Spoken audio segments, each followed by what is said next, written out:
تم اپنی اطاعت گزاری میں ثابت قدم رہو، اللہ تعالیٰ اپنی رحمت سے تمہاری ہر خواہش پوری کر دے گا۔ زندہ دل وہی ہے جس کا دل زندہ ہو۔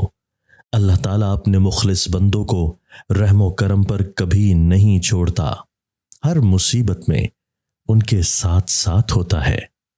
جس نے اللہ تعالیٰ کی اطاعت کی وہ کامیابی کے رستے پر چلا۔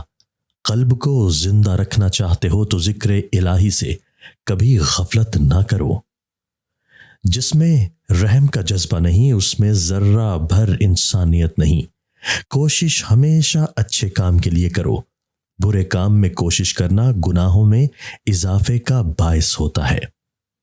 جو اللہ تعالیٰ پر توکل کرتا ہے اللہ تعالیٰ اسے استقامت سے نوازتا ہے۔ ایمان کو تقویت دینا چاہتے ہو تو اللہ تعالیٰ کی رسی کو مضبوطی سے تھام لو۔ تعلیم کا فائدہ یہ بھی ہے، تعلیم اجالوں کا راستہ دکھاتی ہے، علم کی روشنی دلوں کے اندھیروں کو دور کر دیتی ہے۔ نیکی کرنے کے لیے سوچ بچار مت کرو، نیکی کا جب بھی موقع ملے اس کو اسی وقت کرو۔ شیطانی وسوسوں سے نجات چاہتے ہو تو اپنے آپ کو اللہ کے ذکر میں محو کر لو۔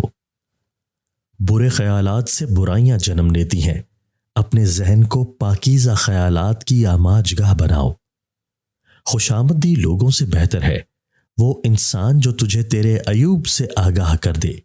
اگر دنیا میں عزت چاہتے ہو تو اپنے پست خیالوں سے نجات حاصل کرو۔ عورت کی سب سے بڑی آزمائش اس کے پاس مال و دولت امانت رکھوا دینا ہے۔ بد کرداری کے رائے برابر خیال سے بھی اللہ تعالیٰ کی پناہ مانگو ورنہ ذلیل ہو جاؤ گے۔ جس بندے نے اللہ کے سوا کسی اور پر توکل اور یقین رکھا اس نے گویا اپنے آپ کو ہلاکت کے گڑھے میں پھینک دیا۔ جو ایماندار نہیں اس کو زندہ رہنے کا بھی کوئی حق نہیں۔ جس کا یقین الہی ناقص، کمزور اور ضعیف ہو وہ اخلاص یقین سے خالی ہوتا ہے۔ جس کا اللہ تعالیٰ پر یقین نہ ہو وہ دین اور دنیا دونوں میں پریشان حال رہتا ہے۔ غلطی اگر تم نے کر دی ہے تو فوراً اس غلطی کو تسلیم کر لو تاکہ آخرت میں سزا سے بچ سکو۔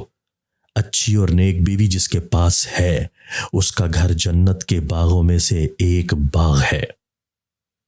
قبض نہ کھل رہی ہو تو 2 دانے انجیر کے اور 2 دانے بڑی الائچی گرم پانی میں ابال کر پی لیجئے، 20 منٹ میں قبض کھل جائے گی۔